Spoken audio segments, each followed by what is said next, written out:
Salut à toi, bienvenue dans cette nouvelle vidéo, j'espère que tu vas bien. Aujourd'hui on se retrouve pour que je te parle de mes films et séries préférés. Donc si ça t'intéresse, c'est parti pour la suite. Donc je me décale par ici afin de pouvoir vous insérer l'image de film ou de la série dont je vais vous parler. Donc je commence par un que je chéris de tout mon cœur, qui est Orgueil et Préjugés. Les personnes me suivant sur Instagram savent à quel point j'aime que ce soit l'ouvrage, parce que de base c'est un livre qui a été adapté au cinéma, mais j'adore aussi le film, il est magnifique, je trouve que par rapport au livre justement il a été vraiment super bien adapté au cinéma. Donc c'est le film avec Keira Knightley sorti en 2005 je crois. Pour ceux qui connaissent pas, je vous pitch un petit peu l'histoire. Ça va être l'histoire de la famille Bennett, donc ça se passe à peu près au 19e siècle. À cette époque là c'est vraiment important quand on a une fille de la marier afin de lui assurer en fait un avenir serein. Donc monsieur et madame Bennett ont 5 filles, Elizabeth qui est donc du coup Keira Knightley et la deuxième fille. Donc bien sûr ce sera le personnage principal, même si voilà, pour moi tous les personnages sont super intéressants, ils ont chacun leur caractère et je trouve que ce film est à la fois drôle et en même temps émouvant et les paysages sont magnifiques, enfin les plans, enfin c'est une pépite vraiment. Si vous aimez en tout cas un peu les films avec l'époque aussi qui va derrière, c'est vraiment, je vous le recommande à 100%. Donc l'histoire ça va se tourner forcément autour des préjugés qu'on peut avoir, de l'orgueil aussi, d'où le titre du film. C'est l'arrivée en ville de deux célibataires riches qui va justement faire pareil dans le petit village, etc. Il y aura un bal organisé, ce sera la rencontre du coup entre les personnages principaux et les autres personnages principaux. Je veux pas trop vous en dire parce que je veux pas vous spoiler par rapport à ce film, mais en gros voilà. Tout va se jouer dans l'interprétation de certaines choses, etc. Comprendre les personnages, leur passé, de ce qui a été raconté, de la vraie histoire, etc.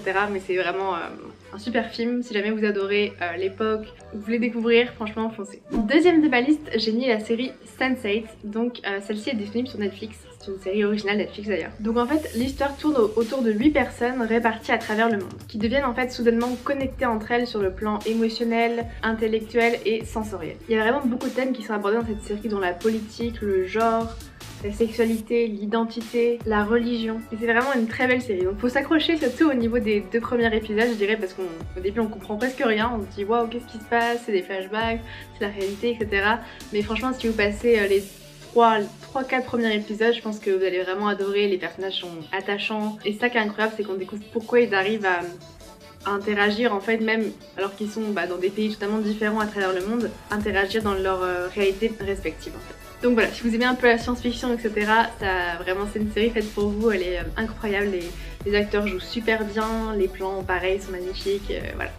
Je vous le conseille à fond. Ensuite je vais vous parler de la série Plan Cœur. Donc c'est pareil, c'est une série originale Netflix dans un tout autre registre que celle d'avant. C'est par rapport en fait à 3 amies dont l'une est célibataire depuis 2 ans mais elle a du mal à oublier son ex, etc. Elle est toujours focus dessus malgré qu'ils soient séparés, etc. Et du coup c'est voir comment ces amies, qu'est-ce qu'elles vont mettre en place pour aider justement cette 3e amie à oublier son ex. C'est une série à regarder vraiment sans prise de tête, c'est rigolo, c'est voilà, c'est léger. C'est frais, il y a de l'amour, il y a de l'amitié, c'est très sympa si jamais ça vous dit. Je vais pas vous en dire plus, je vais pas vous spoiler le pitch de l'histoire, mais franchement regardez le premier épisode et voyez si ça vous plaît. Ensuite je vais vous parler du coup du film Cette vie. C'est un film avec Will Smith, moi personnellement j'adore cet acteur. Si vous l'adorez aussi je pense que le film va vous plaire, mais préparez les mouchoirs quand même parce qu'il est super touchant mais super beau. Donc pour vous pitcher un peu le film, c'est l'histoire de Ben Thomas qui est joué par Will Smith du coup, qui est hanté par un accident de voiture qu'il a eu quelques années auparavant. Alors bien sûr au début on comprend pas trop justement qui a causé l'accident, qui est mort dans cet accident, etc. Et pourquoi est-ce qu'il cherche à rencontrer autant de personnes dans ce film, etc. Et pourquoi il va les pousser à bout. Enfin voilà, il y a plein de choses qui se passent au début, on comprend pas trop, mais au fur et à mesure en fait l'intrigue se pose et vous comprenez de plus en plus. Mais si je vous en dis plus, vous allez savoir un peu plus vers la fin. Et voilà, je vais pas trop vous en dire, mais franchement si vous adorez Will Smith, je pense que vous allez vraiment beaucoup aimé ce film, donc je vous le conseille à 100%. Film suivant c'est Maléfique. Donc celui-ci date un peu parce que le Maléfique 2 est sorti il y a pas longtemps. Je vous conseille déjà le premier, il est incroyable. Personnellement j'ai adoré, donc c'est un film Disney, vous pouvez le retrouver d'ailleurs sur Disney+. Donc vous l'aurez compris, c'est un film sur Maléfique, la méchante du coup dans La Belle au Bois dormant. Si vous l'avez déjà vu, vous voyez qui est le personnage. Et donc je trouve ça super intéressant qu'ils aient fait une histoire pour raconter finalement l'histoire du vilain en fait, du film La Belle au Bois dormant. Et c'est vraiment super intéressant de voir comment nos perceptions peuvent changer en connaissant en fait ce qui s'est passé dans son passé à Maléfique. Donc voilà. Si ça vous intéresse en tout cas, je vous conseille vraiment, je trouve que ça va permettre d'ouvrir un peu plus ses perceptions et de questionner finalement le bien-mal, etc. Et c'est super intéressant. Le film suivant est I Feel Pretty. C'est un film pareil, original Netflix. Donc l'actrice principale est Amy Schumer. J'adore cette femme, elle est super drôle et et je trouve qu'elle incarne vraiment bien ce personnage qu'elle joue dans ce film. Donc de base le personnage principal qui est joué par Amy Schumer est en fait pas du tout à l'aise dans sa peau, elle assume pas ses rondeurs, elle se sent pas belle, etc. Et à un moment donné elle tombe, en fait elle fait une chute et en se réveillant elle se voit dans le miroir et elle se dit waouh mais je suis canon, etc. Et en fait en soi rien n'a changé, enfin son corps n'a pas changé, c'est toujours le même, elle a toujours ses rondeurs, etc. Mais dans sa tête elle a l'impression d'avoir un corps de super modèle, de se sentir vraiment super bien dans sa peau en fait. Elle a l'impression de s'aimer à donf, de se kiffer et tout. Et du coup elle va faire des choses qu'elle aurait jamais osé faire avant en fait. Elle s'assume totalement, elle décide d'obtenir un job qu'elle pensait ne jamais pouvoir obtenir. Enfin en fait voilà, c'est vraiment un film qui prône l'acceptation de soi du coup. Et je trouve qu'elle joue vraiment super bien. Et voilà, vous verrez le déroulé de l'histoire après comment ça va se passer. Mais en plus c'est drôle, c'est touchant, enfin voilà. C'est un très beau film. Si vous voulez vous aimer peut-être davantage ou juste rigoler, bah c'est un bon moment de voir un film, je vous conseille vraiment. Ensuite, le film d'après c'est Interstellar. Donc vous le connaissez sûrement, c'est un film de Christopher Nolan. Donc c'est sûr que c'est pas un film à regarder à la légère entre guillemets, à se poser devant juste en mode détente parce que ça demande beaucoup de réflexion en fait. Et voilà, certaines personnes aiment et d'autres aiment pas. Et moi j'ai vrai que j'aime beaucoup me poser des questions et essayer de comprendre. Donc au début on est un peu perdu. Mais c'est vraiment c'est un beau voyage en fait pour le coup. Ça fait réfléchir sur pas mal de choses. C'est par rapport à l'espace-temps, est-ce qu'on peut changer la réalité, etc. Finalement, voilà. C'est tout sur la notion de temps en fait, mais je trouve ça... et d'espace du coup.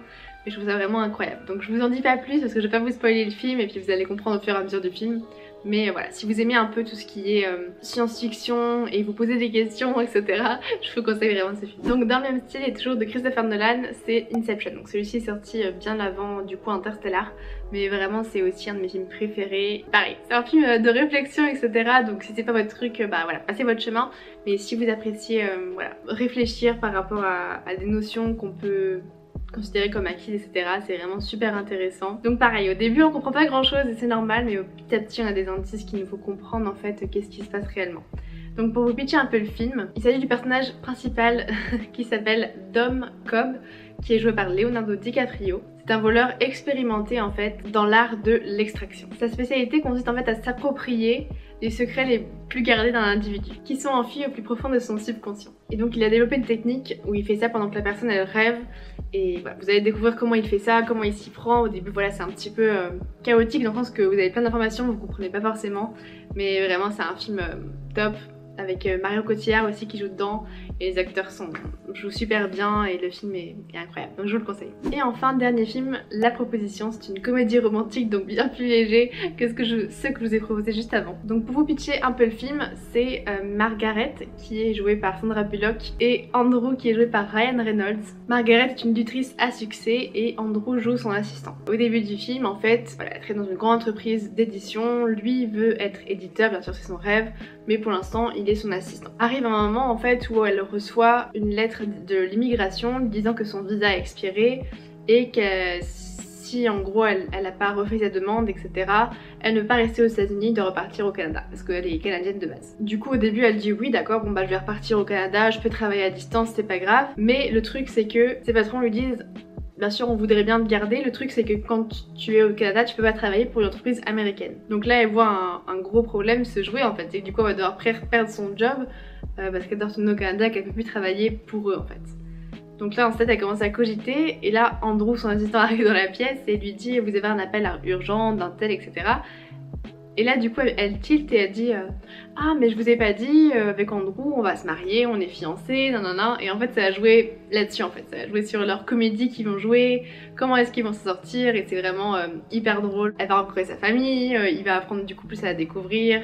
Enfin voilà, c'est super rigolo comme film, franchement je vous le conseille si vous voulez une comédie romantique, un bon moment passé devant un film, je vous le conseille. Voilà, c'est la fin de cette vidéo, j'ai essayé de regrouper un peu voilà, mes films préférés, séries préférées, même s'il y en a encore voilà, des dizaines et des dizaines. Je pense que c'est déjà bien pour une vidéo et puis vous me direz si vous voulez une partie 2 de cette vidéo. J'espère en tout cas que je vous ai plutôt bien pitché les films, ça avait l'air clair pour moi mais parce que je les ai vus, j'espère que ce sera clair pour vous aussi. Je voulais pas trop vous en dire non plus ou pas vous spoiler en fait la tournure du film ou de la série. Vous me direz ça en commentaire. En tout cas prenez soin de vous et je vous dis à très vite dans une nouvelle vidéo. Ciao.